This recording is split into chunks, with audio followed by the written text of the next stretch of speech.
Hi friends, welcome to Jolakshmi vlogs. అందరు ఎలా ఉన్నారండి? బాగున్నారు అనుకుంటున్నాను. సో నేనైతే చాలా రోజుల తర్వాత వాయిస్ ఓవర్ ఇస్తున్నానండి. ఒక ఇన్సిడెంట్ గురించి చెప్దామని చెప్పి వాయిస్ ఓవర్ ఇస్తున్నాను. అదేంటంటే ఈరోజు మేము సూలూరుపేట నుంచి తిరుపతికి వెళ్ళామండి ఒక వర్క్ మీద. ఆఫ్టర్నూన్ ఒక హోటల్లో మేమైతే ఫుడ్ ఆర్డర్ చేసాము. పార్సిల్ తీసుకున్నామండి. ప్రాన్స్ బిర్యానీ ఆర్డర్ చేసి పార్సిల్ తీసుకున్నాము. ఇంకా ఇంటికి తీసుకొని వచ్చి ఈవినింగ్ తిందామని చెప్పి అనుకున్నాము.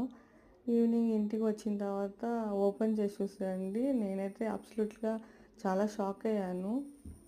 ఎందుకంటే అది నార్మల్ బిర్యానీ ఇచ్చారు అండ్ ఇంకొక బాక్స్లో అయితే క్యాలీఫ్లవర్ మసాలా కర్రీ ఇచ్చారండి. నేనైతే అది సపరేట్గా ప్రాన్స్ కర్రీ ఇచ్చారు అని అనుకున్నాను బిర్యానీలో కలుపుకొని తినడానికి. బట్ అయితే చాలా షాక్ అయ్యాను నేనైతే. ఇదేంటి ఇలా ఇచ్చారు? అసలు బిల్ కూడా 350 రూపీస్ వేశారండి ప్రాన్స్ బిర్యానీ అని చెప్పి. నేనైతే చాలా చాలా షాక్ అయ్యాను. మీకు కూడా ఇలాగా ఎప్పుడైనా జరిగితే నాకైతే కామెంట్ చేయండి తప్పకుండా.